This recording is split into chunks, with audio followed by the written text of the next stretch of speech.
So Carolyn is bringing forth her introduction to human services class. For credit, I'm like, Lester, sorry. Because I do not, I honestly. Part of it yesterday, there's no one. Oh my gosh. We need to ladies.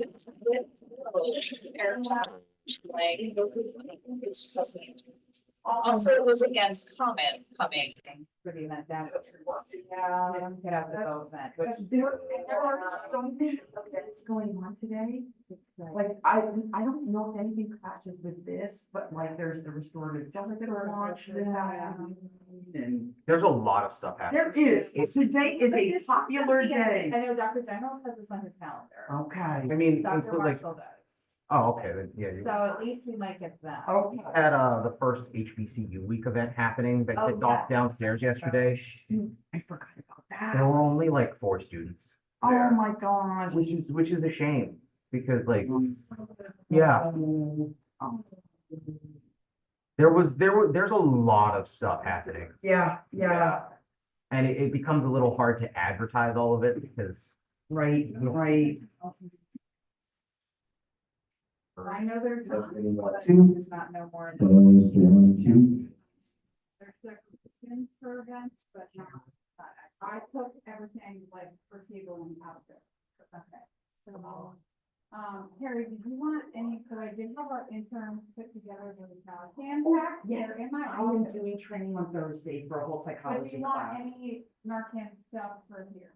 Okay. No, I And I decided, put the box of Narcan in the intern's office. oh my gosh, Yeah, definitely. that's wild. So, yeah. I'll So- bring everything downstairs to you this afternoon. Or Yeah. I'll take it down when I'm done with Yeah. here, Kelly, that would be great, because I want to Yeah, take have that to them do Abby's that. class. I had them do that on. I don't know what day it was, I don't know what day. I'll get some flyers. Okay. Other, maybe some posters you can put out over there, make it look. Something Yeah, I was told gonna- me that you guys had these things because I like was combing through all the boxes Yeah. in our office, and I'm like, oh, wait a minute, I think that they're all up. Yeah. Then you did come and get all their things too. I have to go to public safety to pick up whatever they need.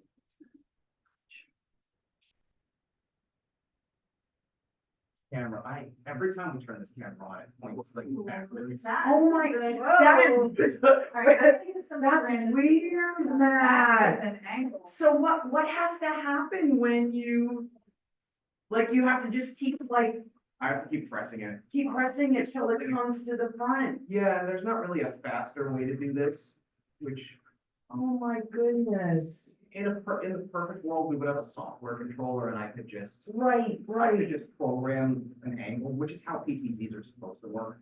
But with this system, we'd have to mess around. Okay. More. Gosh, this is like, these are the weirdest angles, like. Yeah. If it was actually doing this in real time, you'd be seeing like audiences like doing, okay, there we go. So then if we're gonna both sit behind here, that, I'm like, okay, we're out of the light. Can see us, Then a bit. all right. Gotcha. Yeah. Oh, that's good. Yeah. And then what do we actually keep up? Because the Zoom meeting is up here and then behind that is the No one YouTube. No one needs to see this. No one needs to see behind Turn us. the projector off and bring the screen up. I just need to see Yeah, you'll have confidence. those. Yeah. In case people are commenting, if they join the live chat. Yeah, there's Or I also, can you see- can also read it directly here. Perfect, perfect. Yeah, I'm just gonna turn off this Okay, that's projector. great. Hopefully it's not.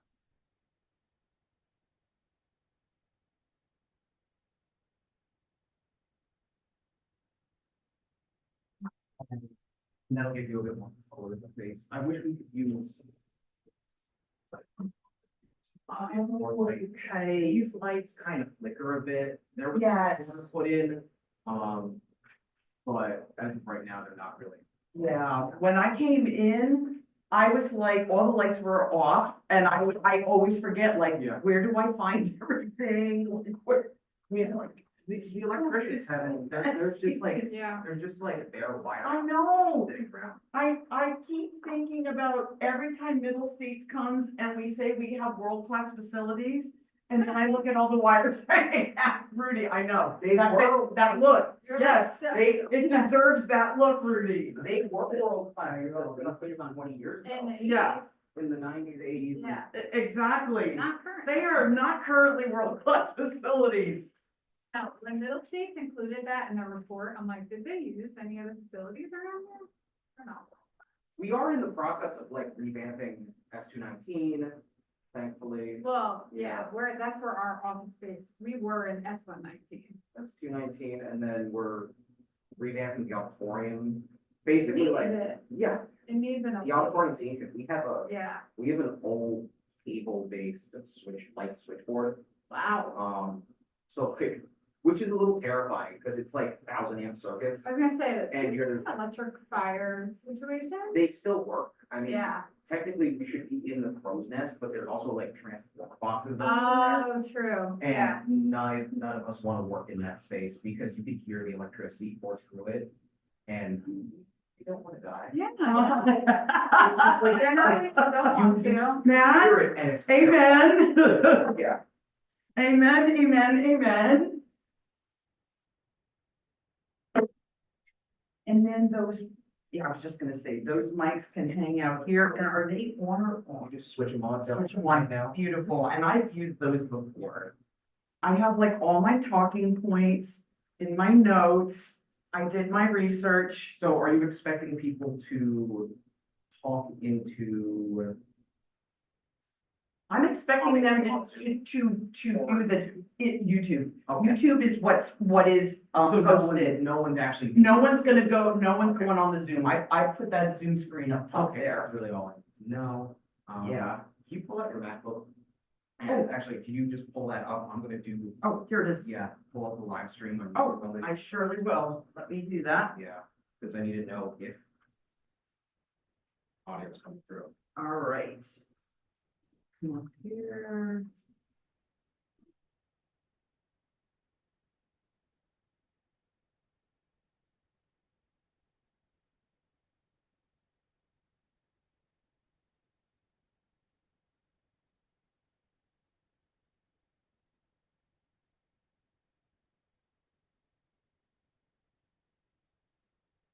Okay, I am on the live stream right now, but now it is not giving me this room. Hmm. I'm just getting that. Oh, it's because, the meeting hasn't started yet. technically. Oh, You have this one. Wait, this is, impacting substance use with, yeah, this is our thing. okay, so this one's a different meeting. Nope, this is the same one. Oh, it's got a different title. Oh, you know what? You know what? But I'm in the student, no, I'm in the student development one though. Yeah, That was the link that we used for this live stream. Here we go, here we go. There we go. Okay. Test 1, 2, test 1, 2. okay. Yeah, you can hear it. It's delayed conversation Yeah. between you and I. I think it may be. Or, Overhead mic. It was literally picking up the conversation we had 2 minutes ago. Yeah, sure. I think there's. Now I can hear you. There, Melissa. Oh, I think it's this mic. I have to turn it down. That's why Carrie told me to fix stuff here. yeah, I gotta mute that mic. Carrie, is there gonna be food at that table over there? Okay, I can condense it here, Melissa, yeah. On past conversation. Yeah. It's running I off. can of just stack these slides. It's running on, timing on a delay. Let me just. How do I deal with that? Pregnancy tests. Oh. It's like-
Well,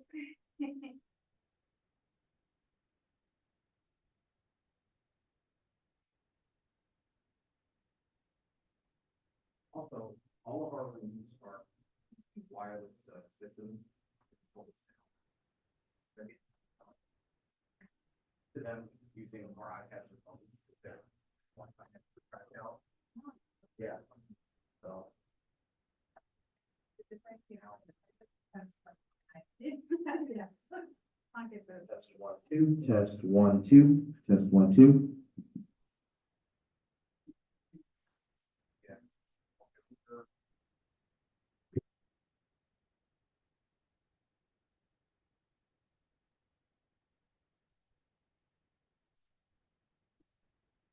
Oh, that was it. Yeah, that's just how, all live streams will have some level of delay.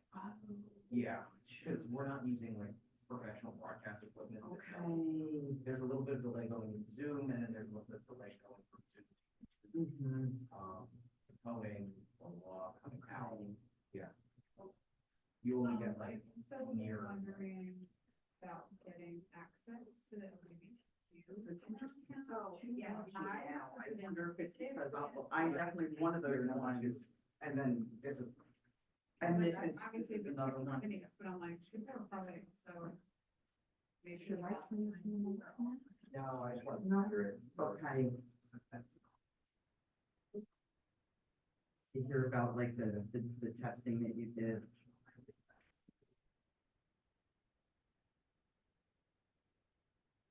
All right, so Carrie, we have a pile of fentanyl strips and a box of files.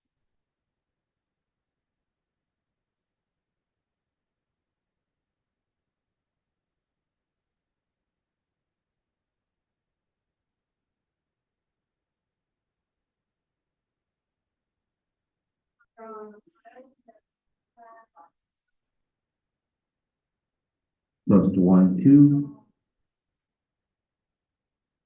Plus 1, 2.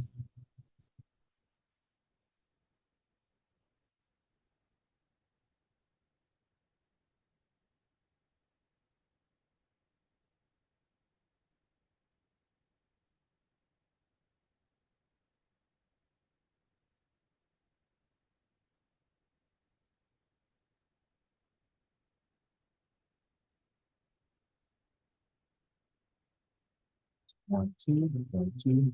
One, two.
Plus 1, 2, 1, 2.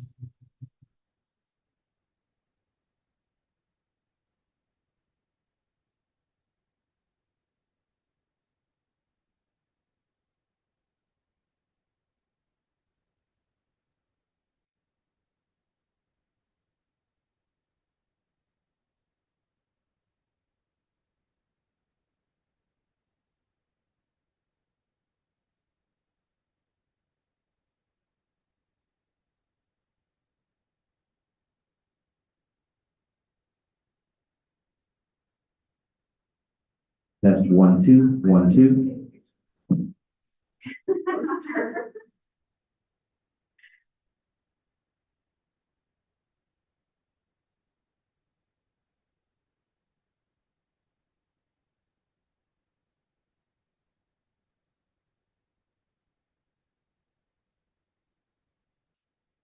It's good.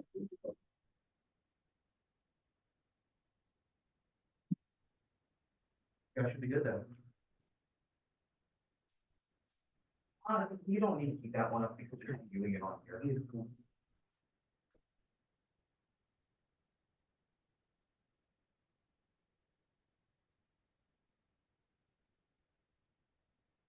Very cute little swag table happening. Oh my gosh, This is pretty. you all are like, you just know how to do a table.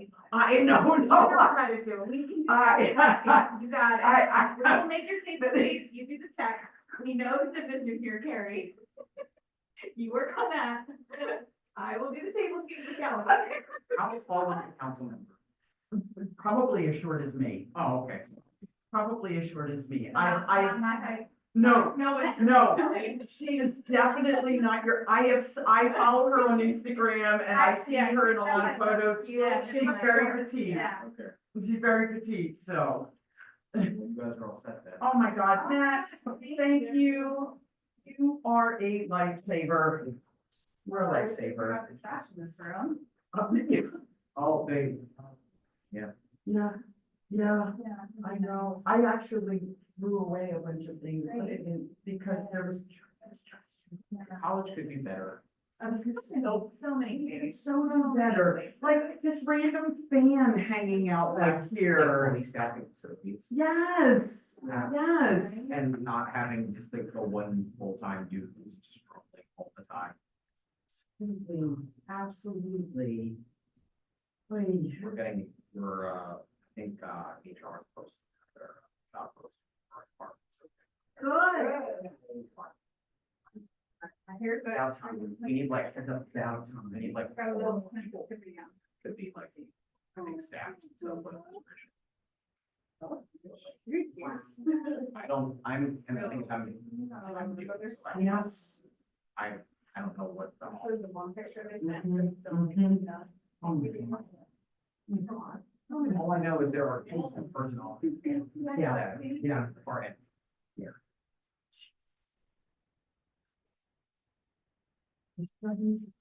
And now we're pushing.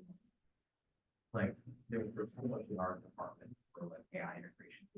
And it's like, you had to like tell our department. So,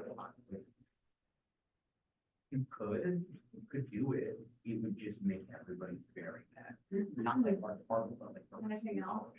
They're already mad and they call IT and it's like, it's a staffing agency. And Could be right in actually, it. you're When does like it launch? 10% of issues. Or imagine hearing from like an AI company, Mhm. like an AI help, like people are gonna be mad. They just want someone to come in and fix their problems. Yeah, it's my house. It's only as good as like the person on their face. So, yeah, they're properly educated, knowledge is like, so. One thing I can tell you that is our, on the teaching side for me, our department chair is making sure that we They are. can't tell, they know she Yeah. can do things that I lost. They went to the summer study. And it's. Because he replaced it. It's- No, absolutely. She's never It helps to get rid of some of the busy work. Yeah. So. I'm gonna have to find it to my students. Yeah. And to learn how to be discerning about the kind of questions they wanna ask, about the research they wanna do, and then how does that compare to the credible sources that they found. It does take some skill to successfully. Was like. Right, Mr. AI. Rogers. Yes. Sweet old man. His doctor just gave him. He's the head of surgery, like whatever there, he was so sweet. So I feel good. It's still But fun. yeah, like, AI chatbot, I know. you don't like it. You know, So, dude, She found everything. First AI chat. But really, she also does forecast it. What does he do? To get Like, favorable interest rates. Oh, gosh. On podcasts. But it's Wow. also. Yeah. Wow. First thing she can't hear, and she's like. Like a little pricing.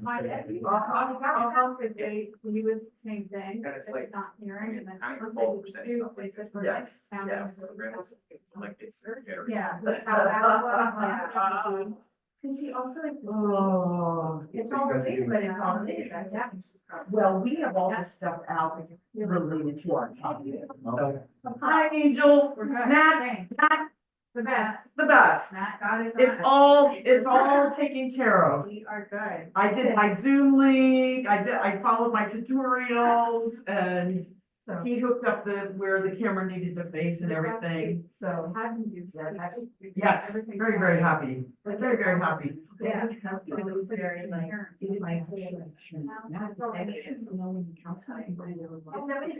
They don't look Well, you know, it's right on to. Yeah. She's not a hotel, you can't you can't walk, it's like, they're gonna like give you another councilman. Like, it's like, we're expecting her and like, Mark And- shows up. I was gonna say, this has to be her, because we're talking about LGBTQ stuff. Imagine your faces when Mark Swilly shows Oh, up. no, listen, I would be screaming. This ain't going away. I mean, like, no. Yeah, we can't have this conversation, you're gonna have to turn around, sir. But like, bye-bye, you can't have any treats, and you have to go. Well, this was. Yeah, yeah. But, But no, we are fully, but yeah. we are fully set up.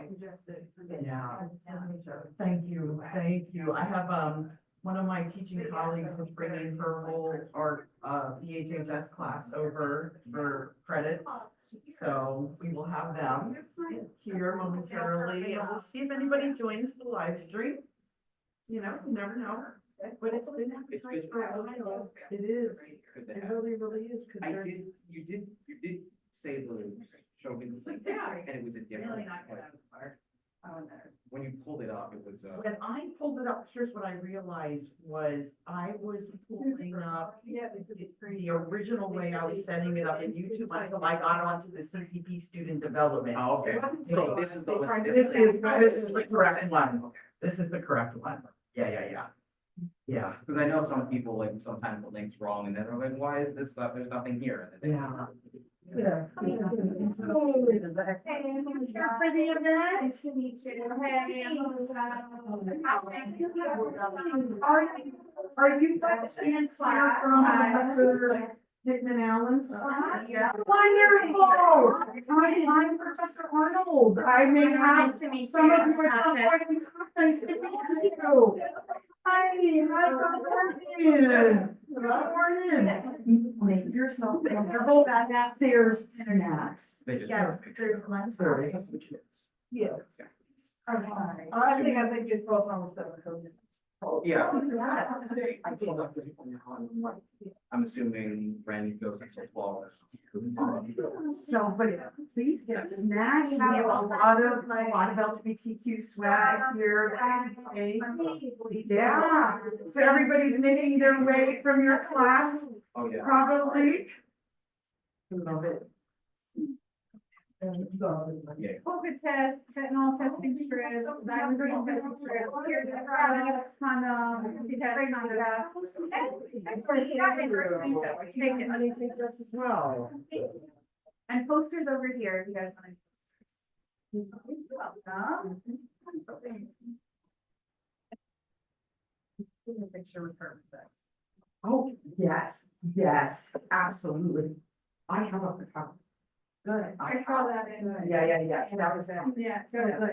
So, I wanna leave. 100%, we will make Yeah, that our happen. social media. All right. Didn't I like that very much. Make a I mean, statement. the whole reason for scheduling this event at the time that I did was pre-election. Yeah. You know, I just wanted to like have things be on the forefront. Yeah. Yeah, it's happening, it's the impact of legislation. Do you need help with anything, or you got it, you're good in monitoring that? I'll be able to see the screen for any comments, which I'll take. And, I can see them. Put something out. yeah. Yeah, we can help monitor the chat or. Yeah, we're here.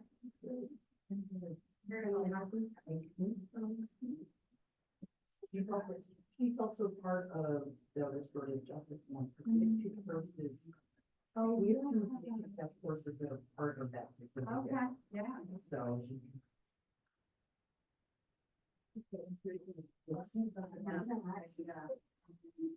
Group.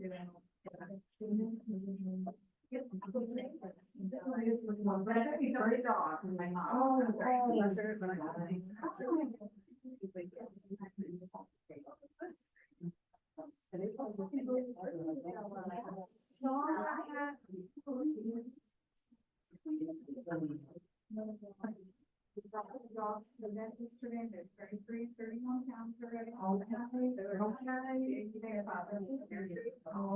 nice. So Lauren was down, I said 5 pounds. I've never been able to count the hairs here. I have never figured out how to store probably the way. It's too heavy, it's too heavy. I put still. I heard Good.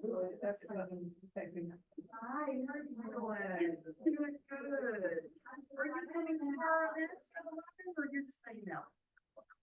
Oh, okay. Are you here when I get to that? You from Dr. Allen's class? Well, come on in. Come on in. Yes, yes. Good morning. Good morning.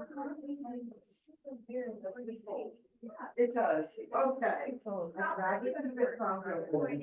Right. Okay. Sanitizer.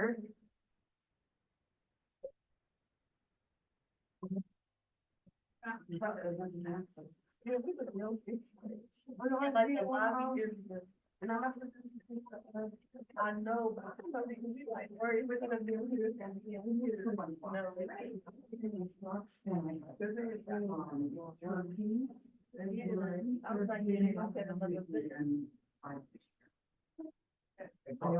I also did my part, that was if You can say council member whatever you like like. on stage, she is vegetarian.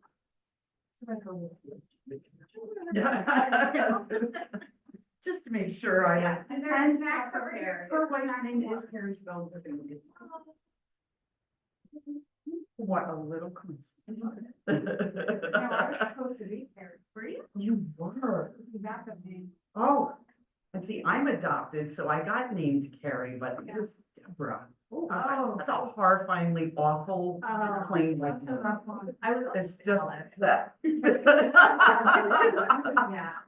I always thanked my mom when she was alive. Oh, thank you, Mama, for giving me a gender neutral, Right? Yeah. lovely name. Yeah.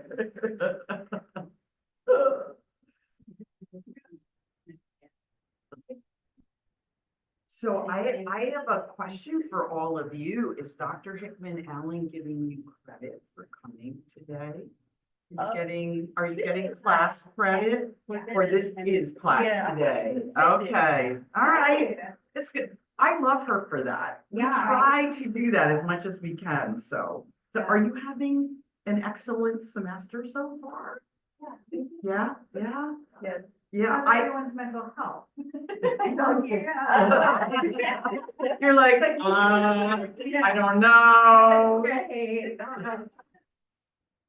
Are any of you, getting ready in the spring to take BHHS 111? The helping skills class? I think I'm Okay, all right, because some students are doing 111 with me, that's my class this evening on Zoom, and also doing 101 at the same time. But most of them, there's a 101 class on Zoom right before mine. So they literally get on Zoom, they hop off at 10 of 6, and then they hop over to me. But yeah, so we're trying different things out just to see like, what would it be like if you did your 101 class on Zoom? And then you followed that up with your 111s, but some people just take their 101 and maybe do some of the gen eds. So, yeah. But if you end up doing 111, I will likely help you. I think 101 English is different. Oh, you're doing the 102, okay. All right, good for That's you. how mine actually works. Good for you. Good for you. Good. Oh, I didn't know like every class is like freaking do that. Yeah, yeah. I will tell you, you're gonna start to see that over time, where like the more BHHS classes you take, you're gonna see, wait a minute. I learned that in that class, and a lot of us will be like, listen, Okay. when you get to such and such class, you're gonna come back to this one and you're gonna remember what we were talking about because it's gonna apply to that one, but it happens. It's-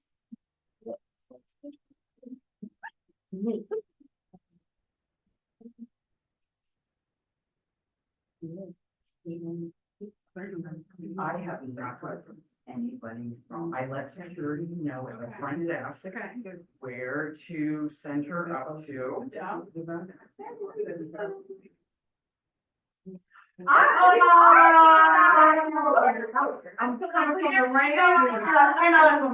Wait, you are channeling Kamala Harris energy in that suit. Sweet. Can I just tell you, you are the very best, and I love you so much. You do.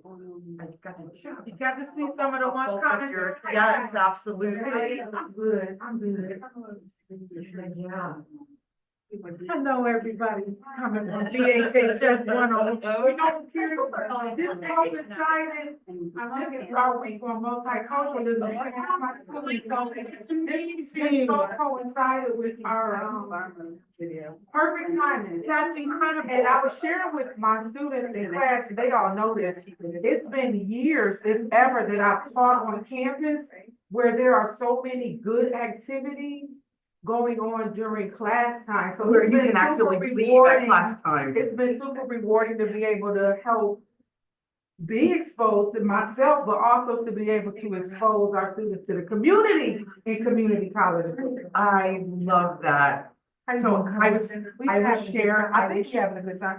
Are we having a, I'm having a good time. I asked them, they are having a good time. Thanks, Lisa. So one of the dilemmas that I have learned is when you're scheduling A politician. a politician, this is a city council member, that the staff won't always talk to one another and they've had her double booked today. So I don't actually know what time she's arriving. She has to leave. Isn't that? Yes. But I'm prepared to begin the conversation because That's this is my subject matter. That's perfect because we just finished watching A Place at the Table, right? Oh. And so some of the commentary we make is about how people don't show up to work that are politicians. Yes. Not that she's not showing up to work, Right. but how that we had to consider, but a lot of them weren't there that day to go to food. I remember that piece. I remember that. So I commented. Did you tell them that during COVID we had Barbie came on our Zoom? I could have cried. She's doing big things in the world. She's doing big things in the world. Her life has changed. I'm gonna get everybody on the road. It was good on my phone. See if I can put it on my phone. But I'm prepared, if I could go, I'm prepared to start having the conversation because this is a subject matter. And thank you all for coming a little bit early. That's. I totally agree. Yeah, yeah.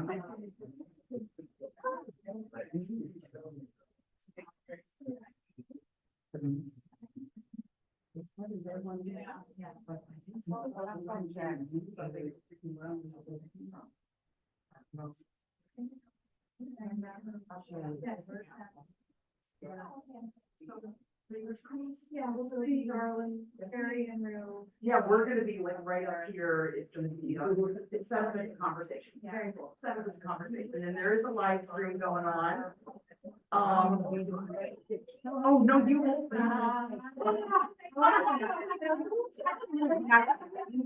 not the fan out. It's nice to meet you. When I read your. I don't have knowledge.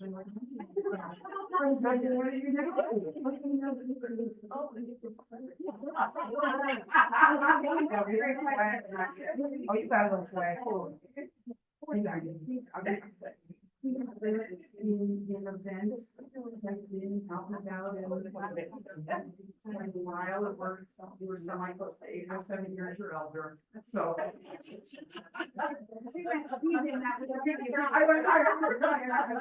was thinking about Columbus, so long as Susan finds out, I'm sure that. Oh, yeah, she told me to tell you, so I told you, and I thought I was gonna surprise you, so then I just went on and. Whatever. Which is nice. Always gotta be thinking when you're coming to see on campus, are you a tuition? We're gonna go ahead and start. Feel like. Flags are out. Yeah, I figured. Not all of them. Come right up here with me, we have microphones, and that way, and.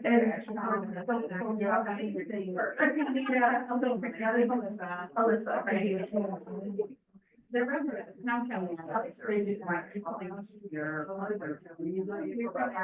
Yeah.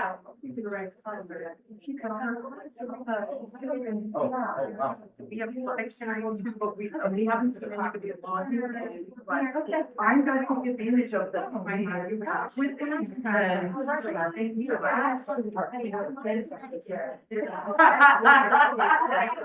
Wait, Dr. Hickman Allen, say that, say that. I love a monochromatic suit. You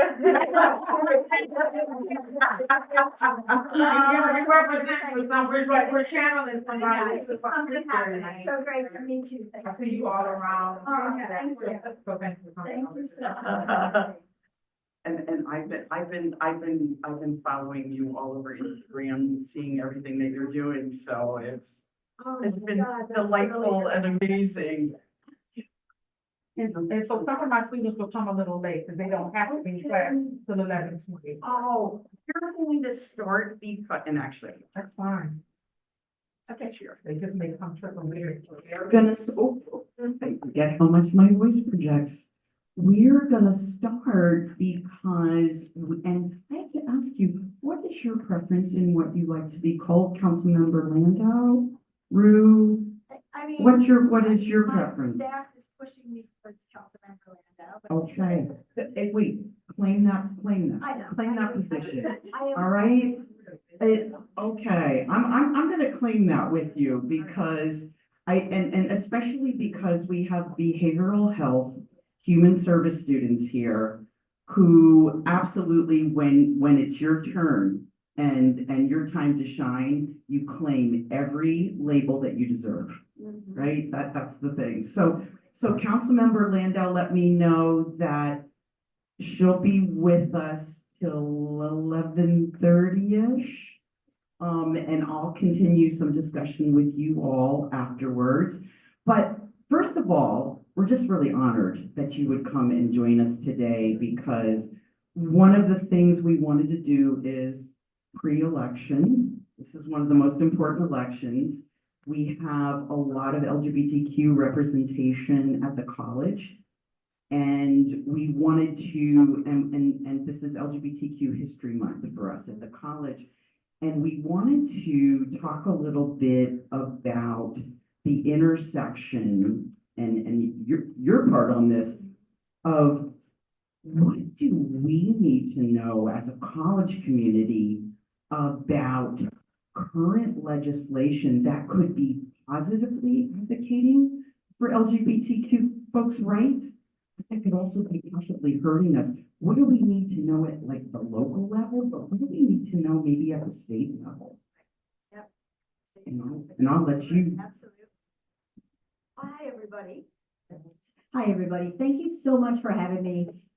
It's great to be here. I love CCP. I gotta tell you something. I was meeting with with some faculty union representatives yesterday. And I love the students, and I love the space. And I think this is just a jewel of Philadelphia. So glad you're here. We just want to keep building you up and giving you more resources, because this is a great opportunity for you to take the next step into whatever field you want to go in. And so I'll start by telling you, I'm in room 592 in City Hall. We're always open for you anytime you need us. Love interns, and or anything else you may need. So let me tell you a little bit about my background so you can see how we're kind of trying to be a one-stop shop. But I went to I grew up outside of the city. I was born in the city. And my parents, who were North Philly and West Philly, moved me out to Cheltenham. But I came right back afterwards. And then after college, I went to Temple Law School.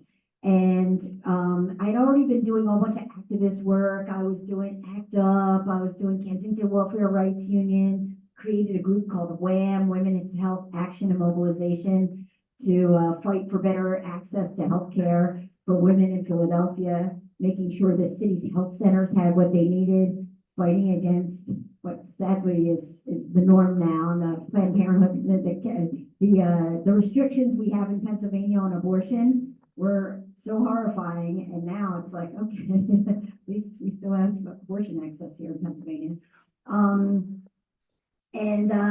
But I went to Temple Law School, partially because it was affordable, as you guys might know it, CCP as whatever affordable means anymore, because I knew I wanted to do public interest law, and I knew I wasn't going to make a fortune. So I worked at Community Legal Services for 10 years, representing low-income tenants in the city, and subsidized housing and private housing tenants, and love that. But I was tapped by then Mayor Nutter and Mayor Kenny to be the executive director of the city's Philadelphia Commission on Human Relations and the Fair Housing Commission. And those are the city's civil rights and housing enforcement agencies in the city. So that's like my first entree into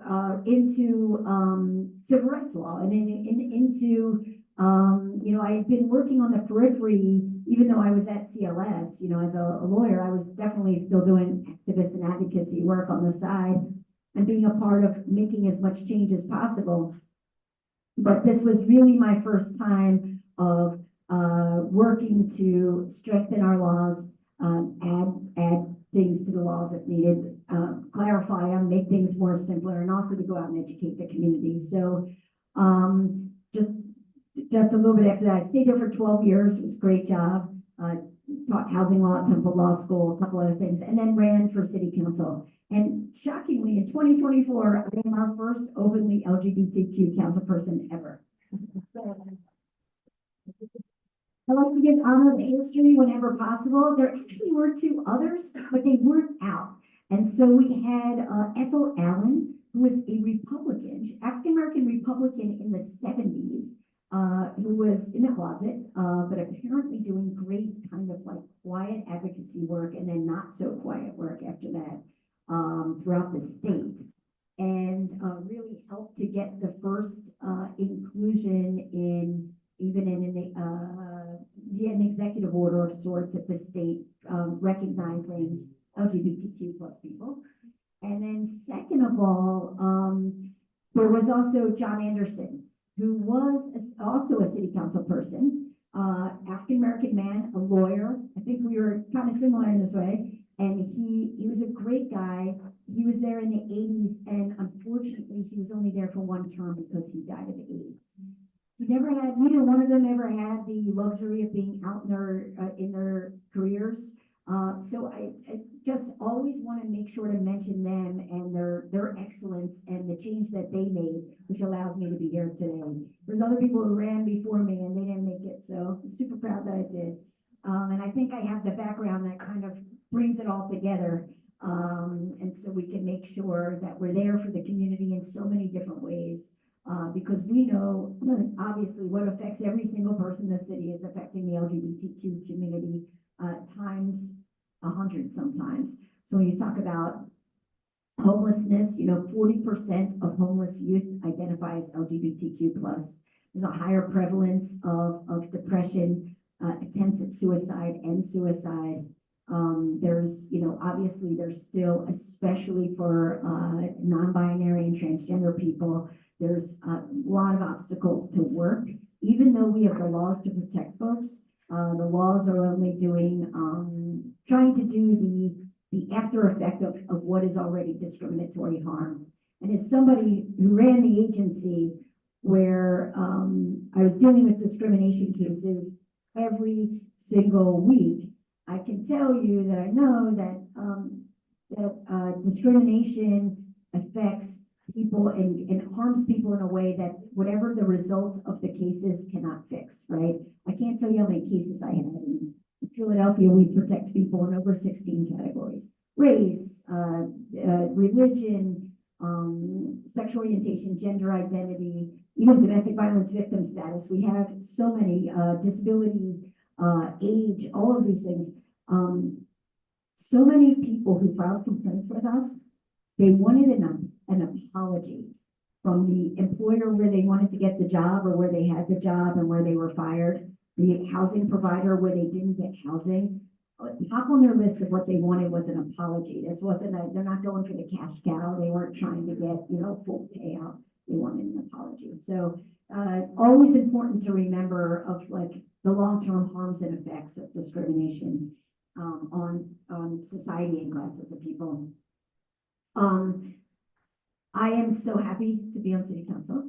I love it. I love my job. I know that more than ever, I couldn't have imagined it. Representation really, really, really matters. I know this because when I was at the PCHR, the Commission on Human Relations, I did a lot of work assisting our council people. I edited, they'd send me a law. I'm like, yeah, it's close, but you need a little help here. Did some editing, did some additions, did some deletions.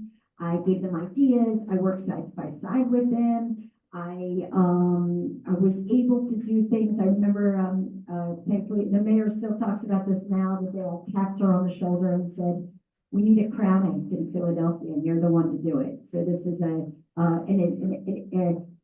making it explicit in our law that you cannot discriminate against people based on hairstyle or hair texture. Always making sure that Philadelphia is at the cutting edge of civil rights work throughout the country.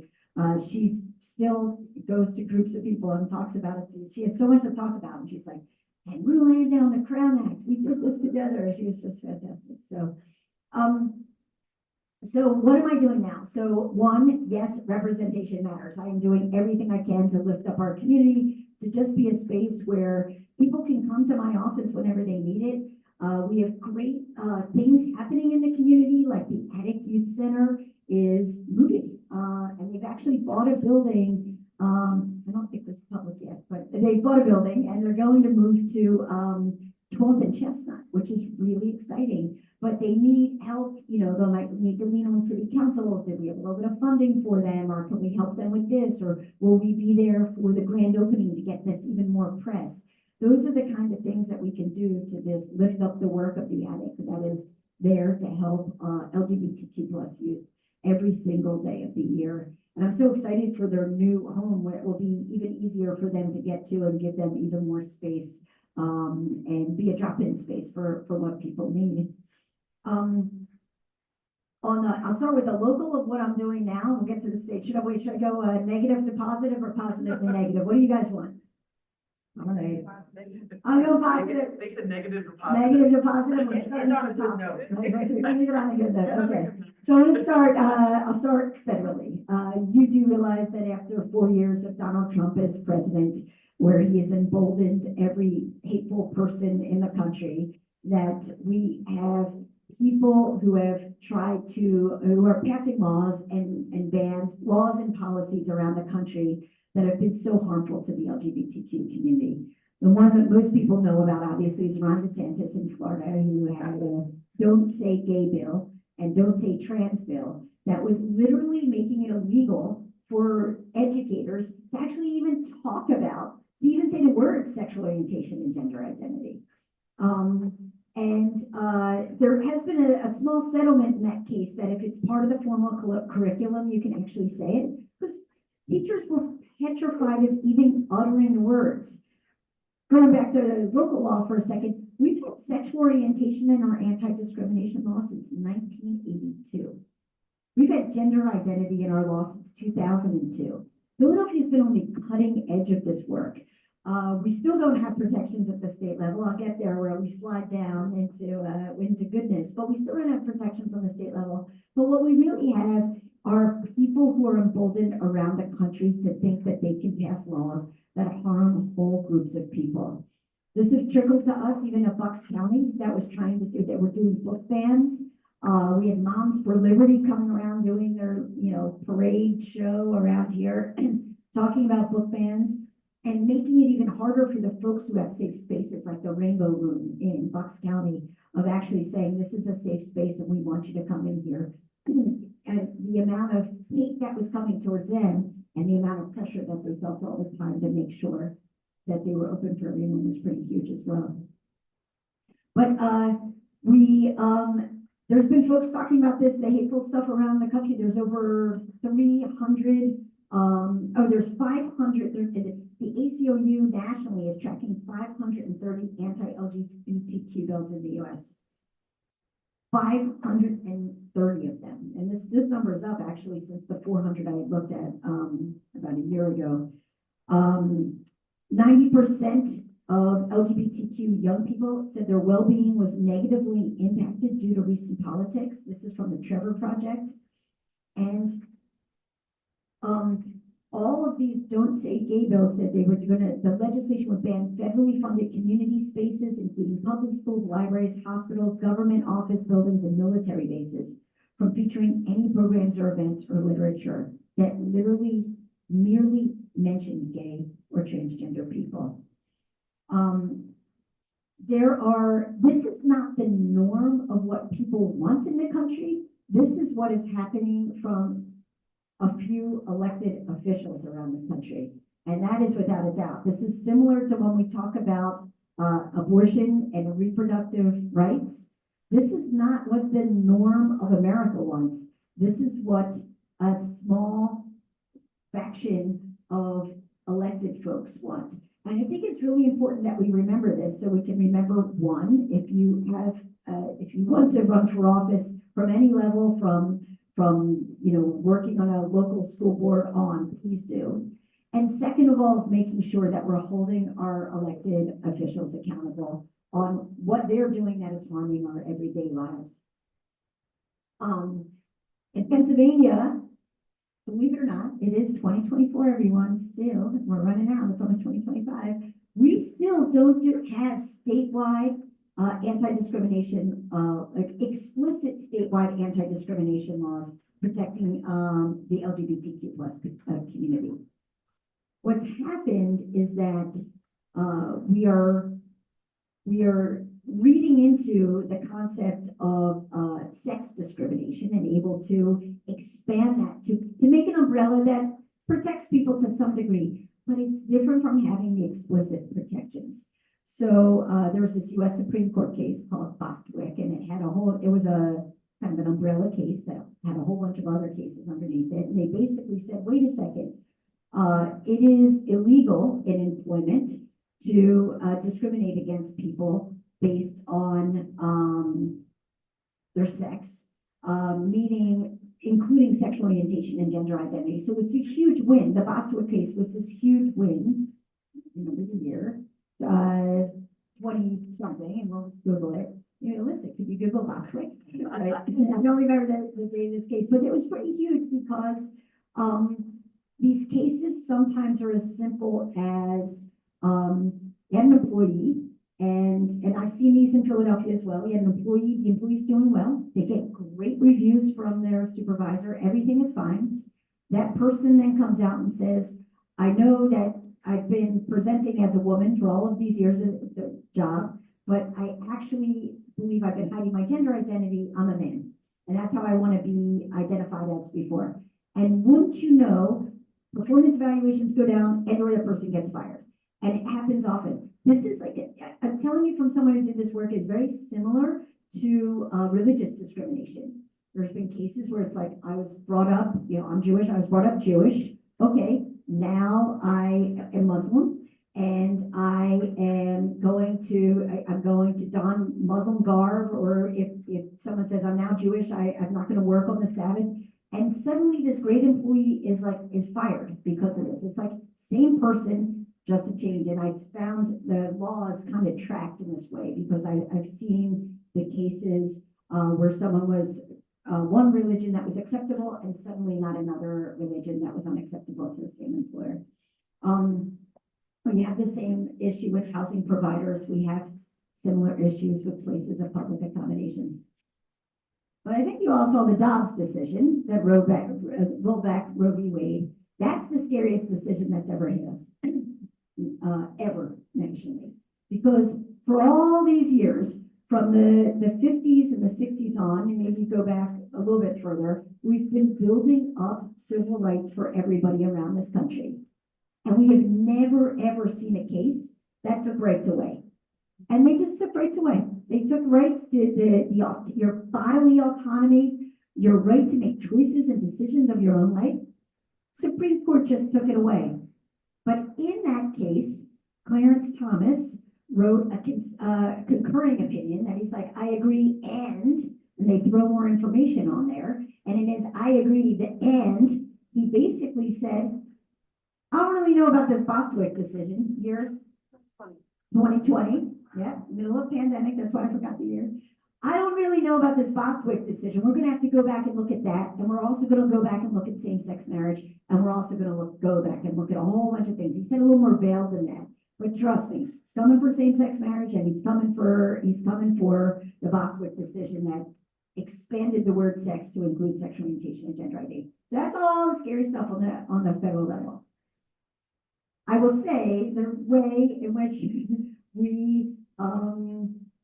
the way in which our court is acting right now, our Supreme Court, is coming from a very, very, very intentional act by the Republicans to appoint federal judges. You only get U.S. Supreme Court judges by saying, hey, federal judge, you're doing a great job, I'll choose you. They have packed the court with federal judges. Trump made tons and tons and tons of federal court appointments. And when somebody's doing well, they grab them and they throw them on the Supreme Court. So we have the potential for 2 retirements this year. And it's Alito and Clarence Thomas. And they're both awful. And they will be replaced with even more awful people. I can promise that. I can promise that. If we have the wrong election results, they will be replaced with awful people. And if we have good election results, they will be replaced with people who are much more open-minded, who care about humans, and want to make sure that we're all living good, happy, thriving lives. That's the negative. We're going to keep coming back to this. November 5th, we're all voting on or before. If you need a mail-in ballot, October 29th at 5 p.m. is the deadline. Please get your mail-in ballot on or before November 5th. Every single person you know, not just you guys, your families, your friends, the neighbors, the strangers you've never met before, everybody needs to vote. But in Philly, how are we doing in Philly? We're doing pretty great in Philly. But I cannot underscore how important this election is for us. And I would honestly say, people don't care about anything else. I know there's horrible things happening internationally. That is terrible. I know we don't agree with Kamala Harris and Joe Biden and everything. I fully get this. The Supreme Court is the absolute #1 reason to vote on top of everything else. I am telling you, you either have your rights or they will start chipping them away. And as we saw from Project 2025, they have a plan to dismantle and replace all of the federal, the way in which we handle our federal agencies. Look, I ran a city agency. I was given great authority.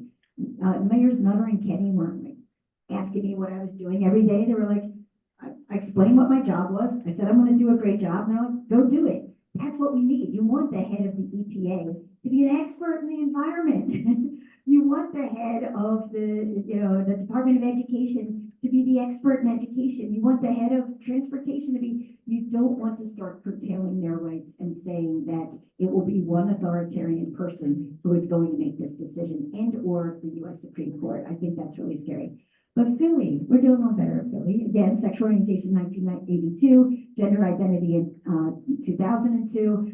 When I was at the PCHR, expanded the law and made it even stronger. Right now, I've introduced legislation that we're having a hearing to look at obstacles that the LGBTQ plus community are facing in housing and employment. We want to look at the shelter system that often misgenders people and doesn't put them in the right shelter. The prison system that seems to be pretty awful for everybody, period.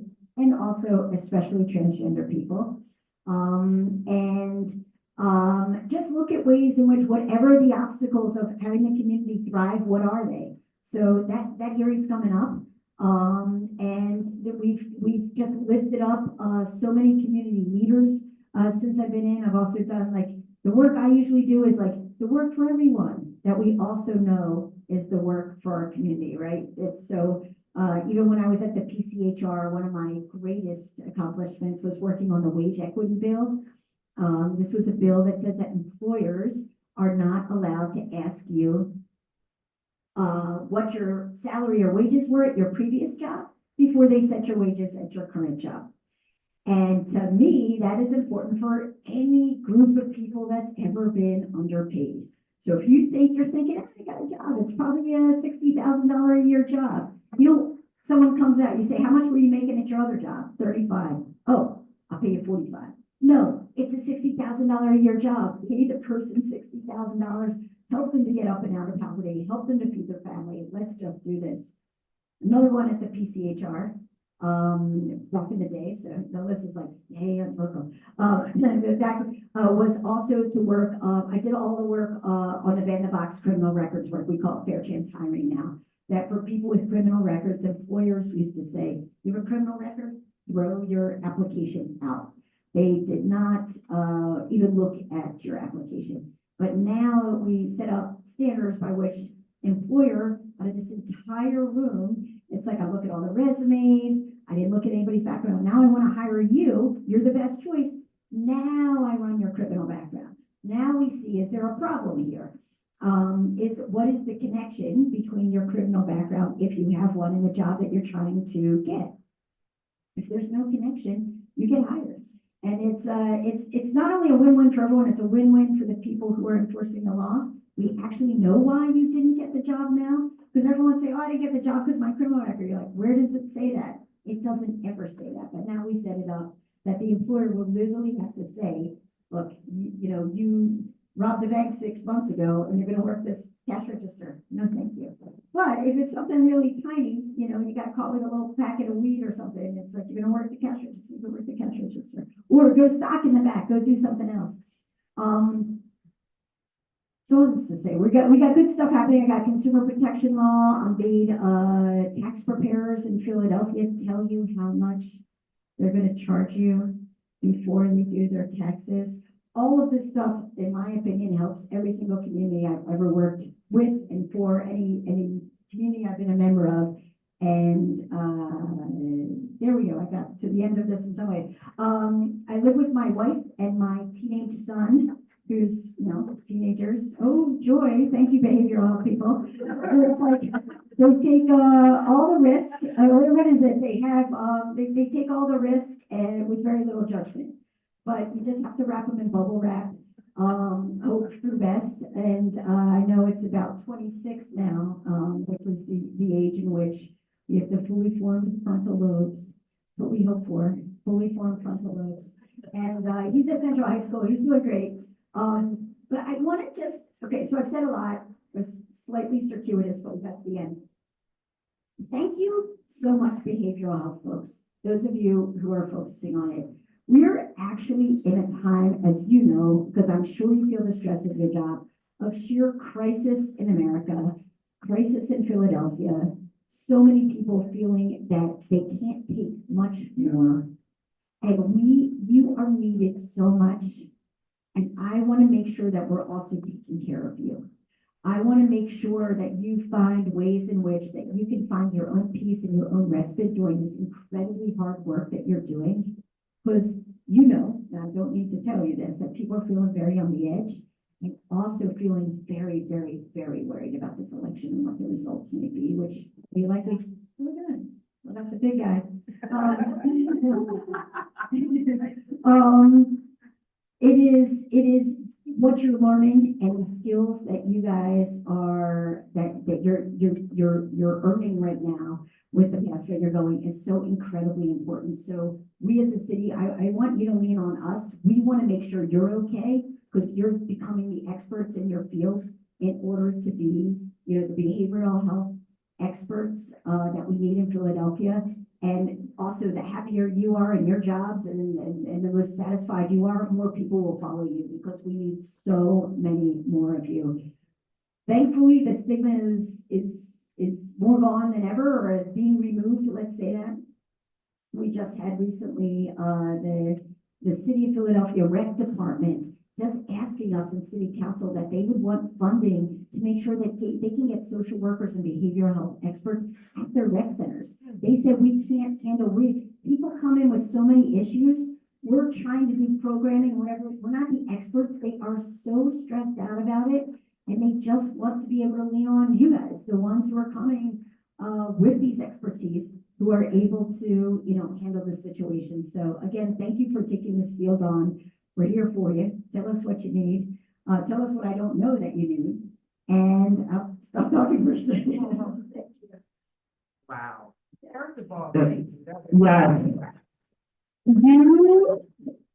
Councilmember Landau, that, you just took us through the best, like, sort of whirlwind tour ever. More like, this is called efficiency.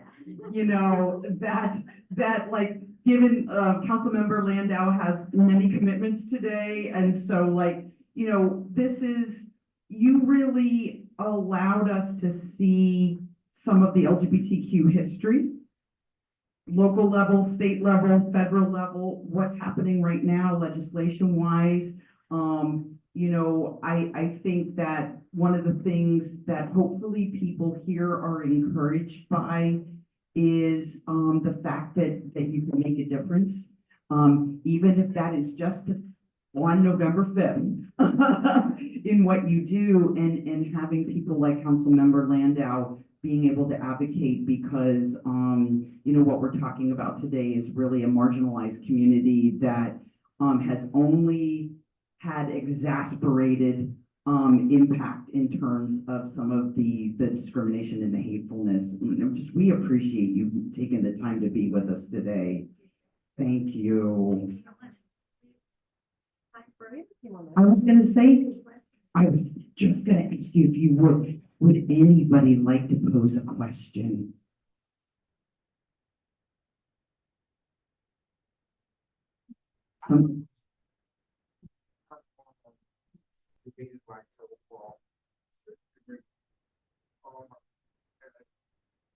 You know, dealing with one of the subjects of social determinants, a lot of issues, like you said, traumatic experience that occur in a lot of people's lives. When I'm looking at restorative justice, how do that fit in the equation of like all these complications and problems over legislation? Do that plays a role with, you know, some of the conflict restorative justice? Oh, I appreciate that question so much about restorative justice and conflict resolution. When I was at the Commission on Human Relations, I forgot to tell you one part, we enforced the civil rights laws, but we also had a community relations division where I was out in communities and schools. They were out every day trying to resolve conflicts, bring people together. And that was the first time I really got to know restorative justice so well, whether it was through the courts or what we could do out in the community. There's a lot of groups right now that are working towards this kind of just a fully different vision of how we are handling, I don't even want to, criminal justice, just justice in this city, community justice. And I'm all in, and I'll get to the end of like how I think we can do it. But there is, you know, what I've really seen, again, I'm new to council. It's been since January. We got in immediately, had to deal with the budget, learning a lot, huge learning curve. But I can see more than ever now how much, you know, for so many of us, it's humans and it's lives and it's trauma, but there, for other folks, it's also dollars and cents.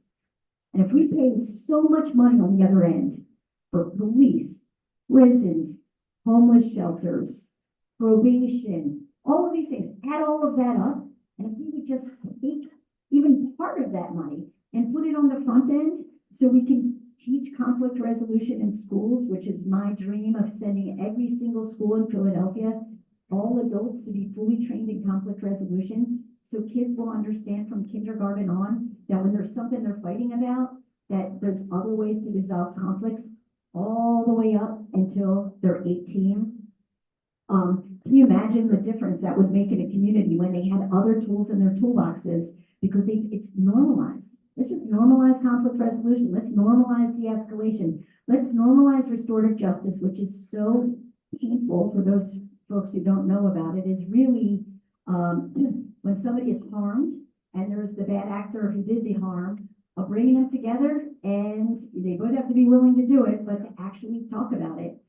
I was just with the Amistad Law Group recently, and a pastor who works with them and other community groups. His son, his teenage son was killed. He's 14 years old. And he wrote about this in the Inquirer recently. He went to prison and started to get to know the 12-year-old who killed his son, because he needed to do that for his healing, for the work he was doing, and also knew that that kid needed the healing that comes from it as well. To me, it's one of the greatest acts of courage and bravery. It's so painful, but we're all broken right now, and I think that is so much of what we have to do. How do we get there? One of my very first resolution was to look at the 57 plus blocks that had the most gun violence in Philadelphia. I'm the head of the tech committee. I'm like, what am I going to do with tech? Oh, let's look at the data associated with that. And it's up to more than 87 blocks now. And there are so many things that we can see on the ground that need to be fixed to make a more peaceful environment, right? They did the whole broken windows theory, that there's studies that come out every couple of years that you just need to repair the broken windows, fix up the boarded up houses, tow abandoned cars, put greenery around, and violence in the neighborhood will go down 13 to 30%. Pretty easy, right? We need to do it. We need to do it. And we in city council can make sure between that and funding the restorative justice programs, funding the violence interrupters, who are these great pillars of our community, who are out there, who know Johnny when Johnny's acting up and we know there's going to be a problem. The violence interrupters are in the communities and know that kid and can be the one to talk to that kid. We've got to take the money and fund all of that. And there's a divide right now. Although my understanding is that Commissioner Beckel, Police Commissioner Beckel, just did come out and admit what it was. People were saying, see, we're funding more of the cops and violence is going down, the shootings are going down. And anybody we work with says no. The more community money and the community support we're putting in, and those violence interrupters and restorative justice and conflict resolution, that all happened right after the pandemic. Major infusion of that money, that's what's working. And Commissioner Bethel apparently just said publicly, yes, that's what's working. So I pledge to you that I see the stats, I see what's happening. You're at a 60-year low of shooting deaths in Philadelphia. And I think it's working, and that's what I want to fund, and that's where we can take the focus. I don't know that I need a mic, but I just want to plug something this afternoon. Council Member Landau, the Community College of Philadelphia will launch today our restorative justice program. Sarah Biker James, who is a faculty member in English, I'm a faculty advisor on that committee, will launch our proficiency certificate beginning in January. So we will have the opportunity this afternoon to experience restorative justice from some of the community leaders, and anyone is welcome to attend that. It'll be in the Great Hall at 2:40. But we will be launching a program. It's a grant-funded program. And again, I must plug Sarah Biker James, who has led that charge at the Community College of Philadelphia, and I'm honored to be a part of it. Oh, that's so wonderful. That is fantastic news. I love that. I don't think I could be here. I would almost come back for it. I'm not giving my. But no, that is absolutely fantastic. That's what we need. I want more people getting more certificates and the things that we need to heal the community, because if people are gonna heal the community, absolutely. And I just really believe in the power of Philly, the power of our neighborhoods, the power of just giving us what we need. But if we starve the community of resources, we see what happens. You know, we saw what happened when we shut the schools and shut the city down. So let's just keep investing and making everything thrive. Yes. Do you need the mic or you're good?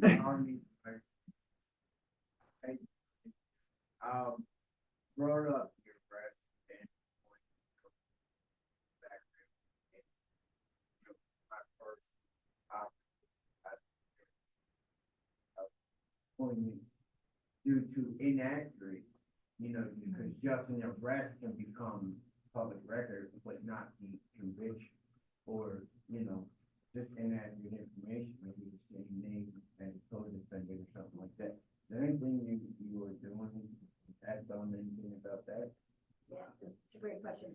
So the leader who has helped so much of this is State Representative Jordan Harris, who championed all of our record sealing that's going on at the state level. This is revolutionary what they've done. That they started with lower level crimes, and I believe it was 10 years. If you've been 10 years, and I know you guys are a little young for that, but 10 years clean, you can't see it. And now they've even moved up to some felonies, so it's fantastic. And they'll come again. Yes, arrests are public, you can find that. But if there's inaccurate information, you can go to the public defender's office and they will help you correct the record. There's a lot of folks, these databases are not, super legit all the time. People with the same names, people you messed up, all you have to do is mess up a couple of digits on a birthday. And I had seen this on, when I was at Community Legal Services. Often I would say someone got denied a job or got denied something. They said, I've never actually had a criminal record, and it takes a long time to fix it. But I think it's the public defender's office is the best place to go, and they'll just handle that issue for you. You don't have to go back to any lawyer or anything that you had at the time. It's just correcting the record. And the good news is that we do have sealing now. And the better news is I think, just as you could say, it's so interesting to be kind of old like me, that you see what time's done. You see people used to say, I'm never going to hire anybody with criminal records. Now they're like, hey, I get the best employees I have. You're super loyal. You show up to work. You know that you don't want a chance maybe not having this job. That and making the parallel to the LGBTQ community. What was going on when I was young, and the lack of acceptance to now is transformative. So I think we're on the right trajectory for that. Yes. November 16th, we have an expungement clinic with that deals with some type of issues in what we call. Yeah, that's also great. Expungement clinics are fantastic, and they even have pardon clinics as well too. Pardons are far more complicated. I could not even begin to understand those, but expungement clinics are definitely great places to go. But if there's a mistake, you should get the mistake fixed. I know it's hard that we're relying on a certain vote for us to vote the right politician in order to get the right judge in the Supreme Court. But if we don't necessarily get what we need, how are we going to fight all these naysayers and all these laws that are put on people who identify a certain way or who are our race, our sexual orientation? How are we going to fight that? Because now it's going to be harder for us to get jobs and stuff like that. That's a good one. I don't know. I don't have the best answers to this. I have, what I can tell you is that people were very resilient during the time when Trump was, or any negative leader was in power for 4 years. People were very resilient. Not anybody would say that, thank God for lawyers, but places like the ACLU had some of the strongest lawyers in the country that just sued every single thing that the federal government did over and over and over again. And I think, I don't have as great of an answer for you now because he's put more people into the Supreme Court.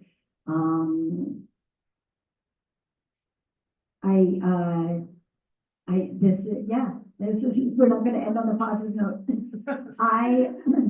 It's scary. It will definitely be scary. I do think that thankfully they'll be sued for almost every single step they take. And hopefully we win some of them. And I still will say, we're still in a great little bubble here in Philadelphia, no matter what. There are so many ways in which we are looking at how we can locally still have some control. And we also, there's no way to legally bar people from being great, wonderful, open-minded, welcoming people. So you walk into a store, you want to go rent a place, you want to go get a job, people are going to love you for who you are. And that is great here in Philadelphia. And we don't have the trickle-down effect of the hate that comes to our streets. We didn't have it when there was a Muslim ban. We didn't have it when he was kicking immigrants out of the country. We in Philadelphia said, you are safe here. We are going to do the best that we possibly can to make sure, so long as we are legally allowed to do any of this, we got you. You're part of our family. And I think Philadelphia will step up in every single possible way it can to just, we're going to wrap our arms around everybody here and just say, you're okay here in Philadelphia.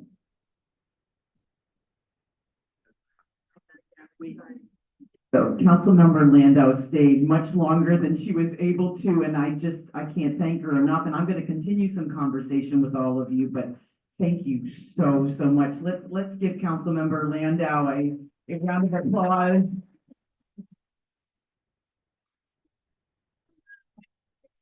Business cards are on the email. Thank you so much. Keep up the great work, everybody.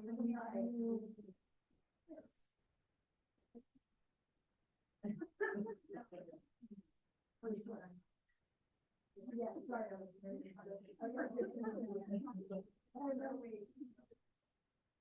So I have a very quick question, and I don't want to make the assumption, is every person that's in here from Dr. Hickman Allen's class? Is there anybody here that's not from Dr. Hickman Allen's class? Oh, that's great. No, Councilmember Landau, and I probably don't have to use this mic.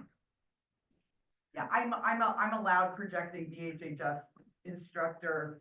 Councilmember Landau had a busy schedule today, and we were really lucky to get her for sort of the time period that we could get her. But I also wanted to take advantage of the opportunity of having a good representation of BHHS students here joining us today. But anybody that's here today, and really continuing the conversation a little bit. You know, I invited her to come because not only is it LGBTQ History Month, but I do our Office of Collegiate Recovery for students that have addiction.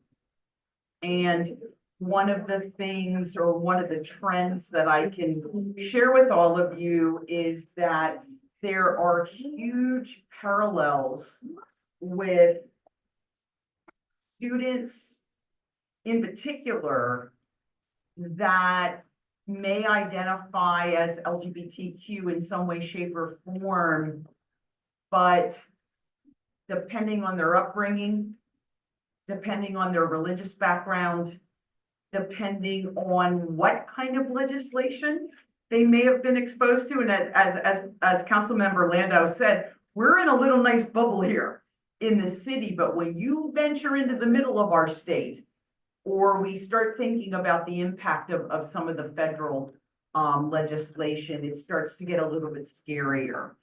And one of the things to share with all of you is that the rates of substance use and suicidality for LGBTQ folks when they don't feel safe.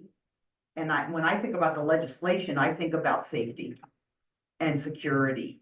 And so when legislation and acts of discrimination or some of the things that were brought up, like restorative justice issues, like, you know, what's happening around pardons, what's happening around expungement, what if I don't feel safe because I have something on my record because I might have committed crimes or was under the influence of something, and I also identify as LGBTQ, that those things go hand in hand.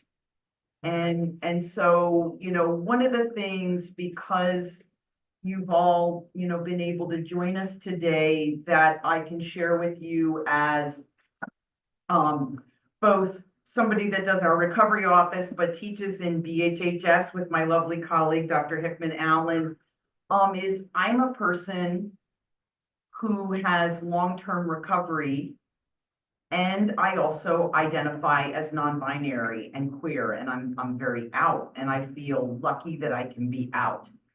But my history involved a criminal record way back in the day, which I was fortunate enough to get expunged. And why am I bringing this up? Because when I knew about my orientation, so I'm gonna really date myself, it was the 70s into the 80s, and it was unsafe. We were under Republican legislation, so that was we went from the Nixon to the Ford to the Reagan era. Some of you might be too young to like kind of wrap your head around, like, you know, who were they? But they were some pretty scary folks. They were some pretty scary folks. Not as scary as Trump, but they go right underneath Trump. And for me, because I was so terrified of identifying, I found relief in substances. And substances took me down a really scary road, including getting arrested for a DUI, and I had substances on me. And when I got my second real job in human services, and they went to check my record, I got questioned. And I had to say, yes, I go to the JFK Mental Health Center, I give my urine, and but I was still drinking. And so I gave up certain things, but I didn't give up everything, and I wasn't out yet. And so when I could finally find some safety in coming out fully, Clinton came into office. He wasn't the greatest in everything, but there was more safety. There was much more safety. And so all that to say is for the age that I am, I've watched these waves of legislation ebb and flow. We've mostly been on an upward projection, but boy, 2016 happened.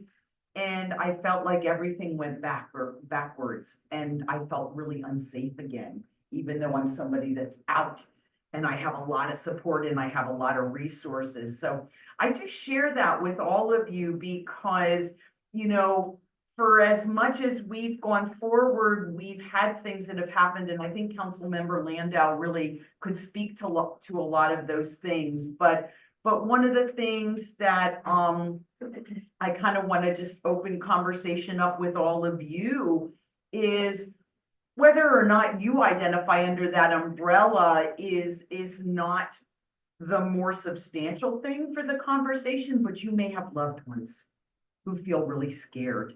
You may have family members who feel really scared, and that, you know, if there's anything that you want to be able to ask about as it pertains to substance use issues, something you're scared about for a loved one, and they also happen to identify under the LGBTQ umbrella, I am very happy to answer anything in that regard or steer you in the right direction under that regard. So I'll just pause there and see if there's anything that's maybe coming up in your coursework so far, being at the college, the way that you identify that you would want to ask or even share about.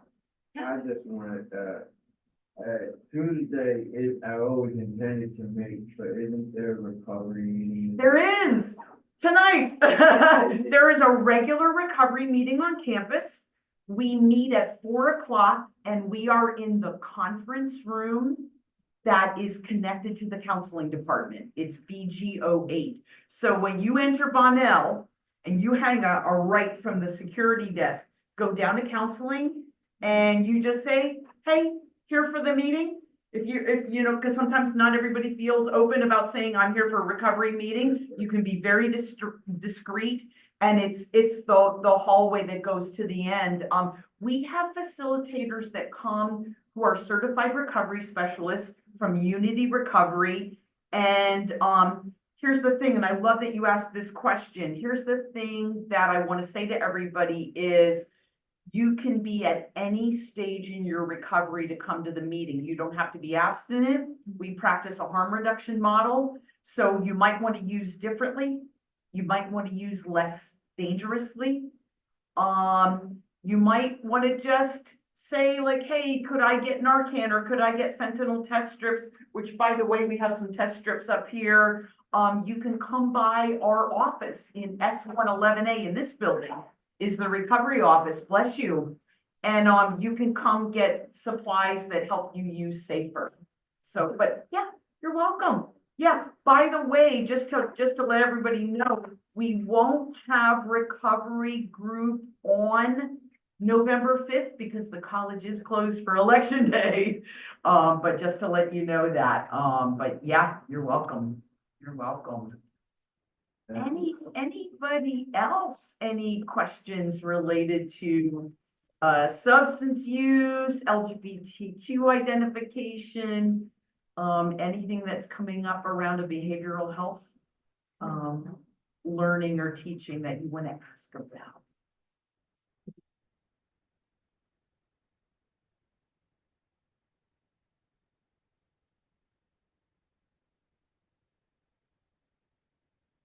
And it's okay if you're like, yeah, I don't think so, I'm good. One thing I do want to share with you, if you hang tight and you can kind of like hang out for a little bit, we have lunch coming for you. And that is arriving at 12:30. So like, if you want to get a chance to like hang out a bit, chat with your classmates. I don't know if Dr. Hickman Allen has anything that she wants to say around, you know, those of you that are here together from the class. I would be happy to share the floor with you. I hadn't anticipated anything. First of all, I'm super impressed that you all showed up, and Me too. I'm always proud when our students shine, and you did that today with Council Member Landau. Thought that the questions that you raised were very thoughtful and thought-provoking, and elicited a lot of good information. I think that one of the things that I hope that we're seeing are the connections between theory, which is what we're learning in the classroom in the textbook, but then this is a form of application. Like sometimes we only think about direct practice of sitting in front of people, but there are different levels, and Professor Arnold knows this.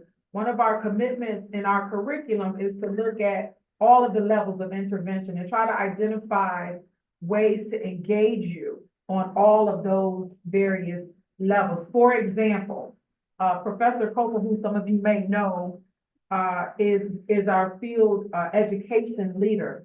And in her role, she really is working to diversify placement options so that you might have an opportunity to shadow at, she doesn't even know where she started here. You know, she started something today, but you might have an opportunity to shadow in her office and see how policy is made. That's right. And the impact of policy on, and I've been talking to you guys about this all semester, the impact of policy on practice has a direct correlation because funding is involved. You know, we all want what we call a living wage and a thriving, I like to say, I don't like living wage, I like thriving wage. That's just my own opinion, because living is just like, but to me, thriving suggests that you're able to help others, like you have a little abundance. But it would be interesting for our students to see that aspect of the human services and behavioral health, and some people want to aspire to go on to social work school, so. I'm curious from all of you, what connections you may have heard or seen, and hearing what the council member talked about, what Professor Arnold is talking about, and what we've been learning about and experiencing. Any dots connected? Don't be shy. Don't be shy, Jalen. Jalen, you stumped her. Yes, I loved your I question, loved by your the way. The question everybody has, but, if we are behavioral health students, it's like the connection that we are wants to help, just like the council member, she also wants to push to help us to get what we need, just like she said, since we are behavioral health students, like, what do we need, what do you need, like, just say it and we'll try to get it.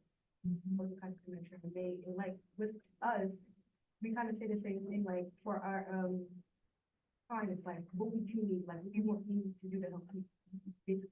And I think you all should be empowered to hold her to that.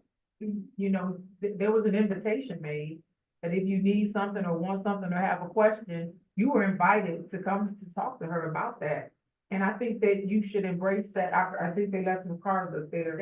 They sure did. You should embrace that opportunity, like, do something. Like Michelle Obama, do something. Like, you have a personal, if you will, connection to be able to affect change. I love that she said, what can we do basically to help you stay in this field? Like, we need you in this field. So what are the things that you need? And I appreciate that. Like, we should be thinking about what should we be asking them to do to keep us in a position to be able to help others. Other connections people made? Now they turn around, the people in the face that makes them uncomfortable, and then they might speak up. My name is Olivia. I like when she spoke about how, I want us to make it stay as simple, but something as simple as like changing, our environment, like putting more greenery around and stuff like that. I like that she spoke about that, because that's actually something I talk about every morning. I go for a walk when I got my daughter. On a walk back from her school, it's nothing but abandoned warehouses. It's just a mess. And I always just be on the phone, or I'm talking to somebody, sometimes I'm with people. And I just talk about how, like, how come we don't have like flowers, plants? I even asked the question, like, how come we don't have trees or something? We could just take fruits off and wash it and eat it. Like, how come we're not, I don't know how to put it, but it's just like, I see it every day, and I talk about it with my family, my friends. Like, what can we do? Like, and I know it's not important to them, because I literally grow plants. Like, I got peppers in front of my house, flowers, like, and I even I told them the peppers are right. Y'all can come get some peppers that go to the market. They never take me up on my offer, but I just like that she mentioned it, because I say it all the time. Like, this is like we learn, we're growing here. Why don't we put into where our kids are growing up there? Like, I don't want my daughter, like, I lived in Kensington before, and when I say I literally would, when they would do them cleanups and giving out, I was literally in it, doing it, just volunteering on my way back from school, because I just feel like if I don't know how to put it, like, I live here, it matters to me, like, I have to thrive here, and this is a distraction. Being trashed every day, having to step over needles, stepping over people. I watch people throw full platters out their window while they driving down the street. That, I just don't understand. This is our place. Like, why aren't we building our place up? So I like that she mentioned it. Yeah, I love what you just shared, and I don't know how many of you, and I feel like I'm gonna go to Melissa and Kelly for a moment. Isn't Grady's Garden doing something today on campus? So I don't know how many of you know about this, but we have a community garden here on the campus called Grady's Garden, and I feel like they're doing something later this afternoon, but, you know, on a regular basis for as long as things are thriving, you know, students are invited to like come and get things and come and pick things and, I'm gonna donate my plate, cause they just. Yeah. Dying. It's Canada downstairs, there was just a huge donation that came in this morning from some vegetables, nice. so they'll do pop-ups, like there'll be set up tables either outside or right in the lobby of this building. Some of it is donated, some of it is grown right here on campus. There's a group of students that help plant and take care of Grady's Garden, and when they have a big collection of something, a lot of times we'll do a giveaway, so be sure to always check the garden and then in the lobby of this building. And then the snack rack and food pantry is in S112 downstairs, so you can always pop in there and see what they have too. like that. I saw from a different angle, while I did see the conclusion of what you came to. I saw it from the angle how most times if you neglect properly educating the people, I mean, no matter how beautiful it get around, it'll return back to the field that it was, because their mentality haven't, their mindset haven't. So as opposed to putting things and ornaments and like, I mean, certain structural aspects of things, it should be more in the people. So therefore, the people elevate that vibe. I on love, their own. I So that was love, my perspective and Wow. mindset, but I have to go. I love that you said that because I don't know if you all picked up. She was giving us a bit of a hint when Councilmember Landau was talking about the broken windows piece, that part of the speech that she was talking about. I think she was hinting at that. She wasn't coming out and saying what you're saying, and you said it so eloquently and directly, but like, it was this idea of not either or, but both. That like, we need the investment in the structural, because she said something along the lines of, you know, it keeps coming round and round of fix the broken windows and fix the broken windows. Yeah, we can fix the broken windows, but they're gonna get broken again if we don't change the attitude and the mindset, and that's where you're really headed. I love that you talked about that. It's like, I feel like you probably got this from Dr. Hickman Allen, but like, the start of like the human services piece is we gotta work from the inside out. It's an inside job. You know, we need to change some of the structural things, but boy, we've gotta work on the mindset, the attitudes. Yeah. Yeah, please, please, I know you have a lot to add to this, and you should introduce who you are, so people know, because they would love to know who you are. Yes. Just a regular guy. No, you tell them what you do and who you are. My name is Suave Gonzalez. I'm a success coach here for the Eyeball program.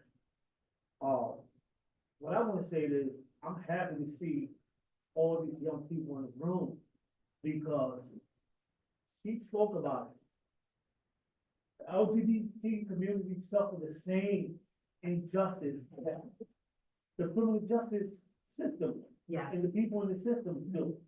Housing, the similarities are there, right? And the only way we're gonna change it is like you said, from the inside. Yeah. There was a time, I don't know if I should share this, but I'm gonna share it. There was a time when I was put in prison for 31 years for a crime I didn't do. And they told me I was never coming home. That's what they told me, you're never coming home, you got a life, you're never coming home. I never once believed that. And I began working with a group to try to change the law for juveniles across the United States.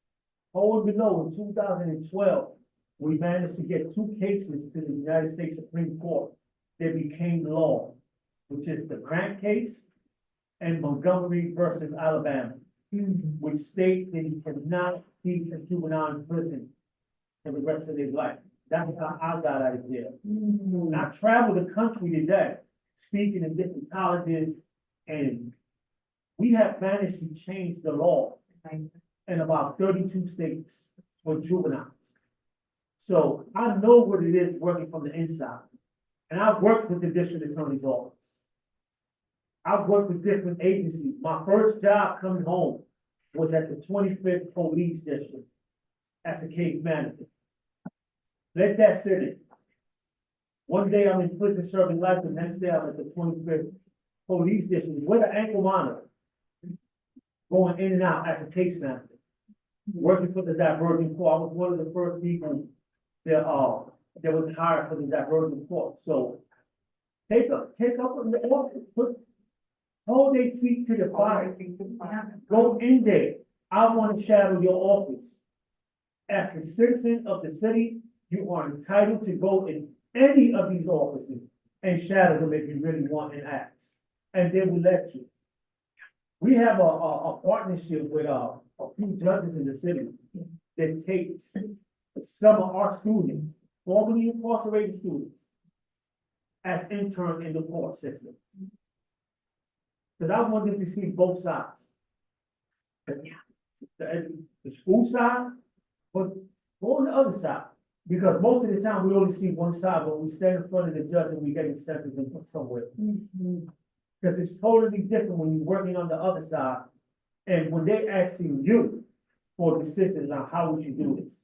Because a lot of the time, let's be honest, politicians don't know what they're doing. They want to do the job, but they depend on people like us that live in these neighborhoods. They throw these peppers and stuff in the neighborhood. They depend on us for solutions.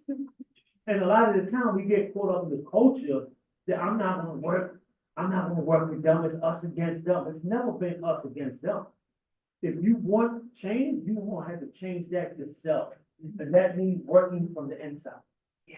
That means like stepping up and taking over. I got this.